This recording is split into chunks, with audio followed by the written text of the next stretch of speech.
Hi friends, welcome back to my channel. எல்லாருக்கும் வணக்கம். இன்றைக்கி என்ன ரெசிபி பார்க்க போகிறோன்னா, கருப்பு உளுந்து வச்சு ஒரு ஸ்வீட்டான கஞ்சி தான் செய்ய போகிறோம். இது ரொம்ப சூப்பராக இருக்குங்க. இந்த கஞ்சி நம்ம உடம்புல உள்ள எலும்புக்கு நல்ல பலத்தை கொடுக்குங்க. கை கால் மூட்டு வலி, இடுப்பு வலி இந்த மாதிரி சமயத்தில் இந்த மாதிரி கஞ்சி வச்சு சாப்பிட்டீங்கன்னா அவ்வளோ ஹெல்த்தாக ஃப்ரெஷ்ஷாக இருக்குங்க இந்த கஞ்சி. இந்த கஞ்சி செய்கிறதுக்கு தேவையான பொருட்கள்லாம் பார்த்துடலாம் வாங்க. ஒரு அடிகனமான பாத்திரமாக எடுத்து வச்சுக்கோங்க. கருப்பு உளுந்து, முழு உளுந்துன்னு கேட்டு வாங்கிக்கோங்க கடையில். நல்லா கழுவி சுத்தம் பண்ணி காய வச்சு எடுத்து வச்சுக்கோங்க. 3/4 கப் அளவுக்கு எடுத்துக்கோங்க. இந்த மாதிரி நல்லா பளபளன்னு இருக்கும் கருப்பு உளுந்து. இது கூடவே 2 ஸ்பூன் அளவுக்கு பச்சரிசி எடுத்திருக்கேன். அடுத்ததாக சுக்கு, ஏலக்காய் அதையும் சேர்த்துக்கோங்க. இது வாசனைக்காக. அடுத்ததாக கருப்பட்டி இல்லாட்டா நாட்டு சர்க்கரை இதை எடுத்து வச்சுக்கோங்க. நான் இன்றைக்கி நாட்டு சர்க்கரை தான் 2 கப்பு எடுத்துக்க போகிறேன். உங்களுக்கு எவ்வளோ இனிப்பு தேவையோ அந்த அளவுக்கு சேர்த்துக்கோங்க சர்க்கரையை. இப்போ இதை வறுத்து எடுத்துக்கலாம். ஸ்டவ்வை ஆன் பண்ணிவிட்டு மண் சட்டி அடுப்பில் வச்சுருக்கேன். இது நல்லா காயட்டும். காஞ்ச வாட்டி எடுத்து வச்சுருக்க உளுந்தை இதோடு சேர்த்துட்டு நல்லா வறுத்து எடுத்துக்கோங்க. வாசனை வர்ற அளவுக்கு. கொஞ்சம் கலர் மாறணும். அந்த சமயத்தில் ஸ்டவ்வை ஆஃப் பண்ணி விட்டுருங்க. இந்த உளுந்தங்கஞ்சி வாரத்தில் 2 நாள் இல்லாட்டி 1 நாள் சேர்த்துக்கோங்க. அவ்வளோ பெனிஃபிட் இருக்குங்க இந்த உளுந்தில். இது ரொம்ப சத்தானதுங்க. நார்மலாக செஞ்சு கொடுத்தா சாப்பிட மாட்டாங்க. இந்த மாதிரி இனிப்பாக செஞ்சு கொடுங்க, எல்லோரும் விரும்பி சாப்பிடுவாங்க. இப்போ வறுத்தாச்சுங்க, பாருங்கள் இந்த கலரில் இருக்குது. இதை ஒரு தட்டில் போட்டு கரண்டி வச்சு லேசாக பரப்பி விட்டிங்கன்னா ஆறிடும். ஆறின வாட்டி மிக்சியில் போட்டு அரைக்கணும். அதனால் ஆற வச்சுருக்கேன்.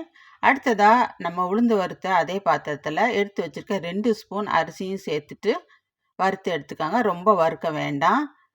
நீங்கள் பச்சரிசி தான் போடணும்னு அவசியம் இல்லைங்க. சாப்பாட்டு அரிசி கூட 2 ஸ்பூன் எடுத்துக்கலாம். அடுத்ததாக சுக்கு, ஏலக்காய் அதையும் கடைசியாக போட்டு லேசாக சூடுபடுத்தி எடுத்துக்கோங்க. அப்போ தான் நல்லா அரைப்படும். அந்த நாரெல்லாம் இருக்காது சுக்கில்.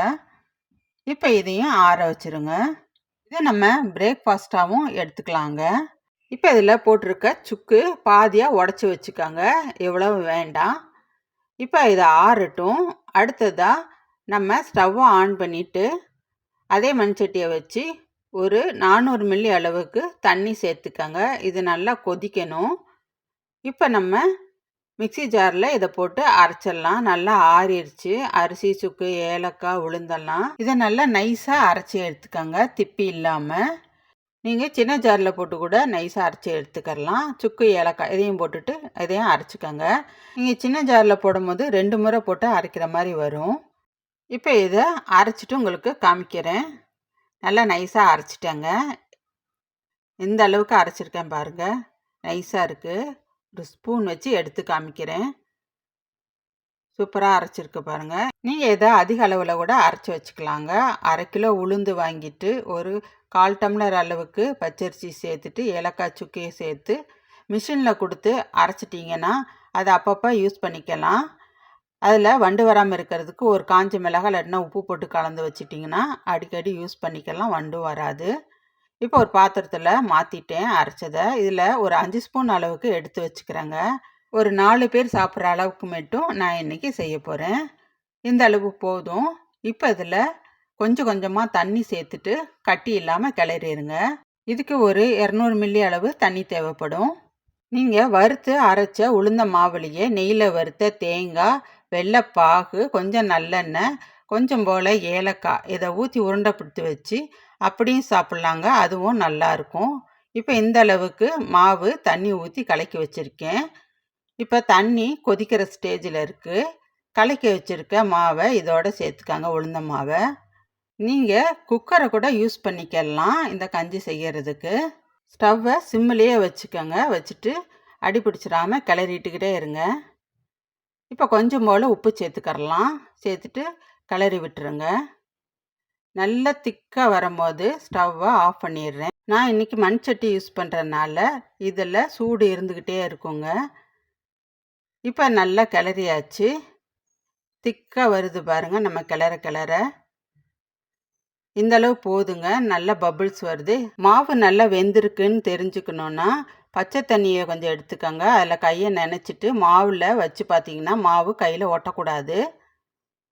இப்போ இந்த அளவு போதும். நம்ம நாட்டு சர்க்கரையை சேர்க்கணும். உங்ககிட்ட கருப்பட்டி பாகு இல்லாட்டினா வெள்ளைப்பாகு இருந்தாலும் சேர்த்துக்கிறலாம். நான் 2 கப் அளவுக்கு நாட்டு சர்க்கரை சேர்த்துக்கிறேன்.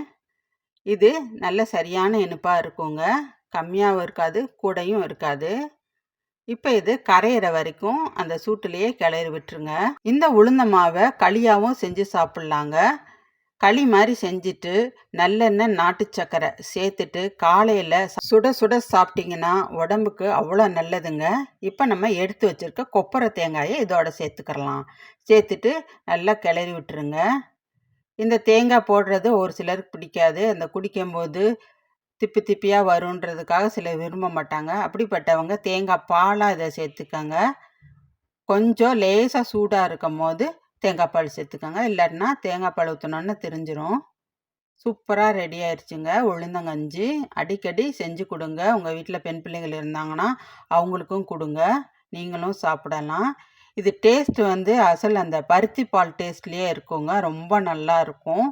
செஞ்சு சாப்பிடுங்க. சளி இருமல் இப்படி இருந்தாலும் அவங்களும் சாப்பிட்லாங்க. அவ்வளோ நல்லதுங்க இது. இந்த உளுந்தில் வடை செய்யலாம், தோசை செய்யலாங்க. அதுவும் நல்லா இருக்கும். சாதமாகவும் செஞ்சு சாப்பிட்லாம் உளுந்தஞ்சோறு. இந்த வீடியோ உங்களுக்கு பிடிச்சிருந்துச்சுன்னா லைக் பண்ணுங்கள், ஷேர் பண்ணுங்கள், கமெண்ட் பண்ணுங்கள். தேங்க்யூ.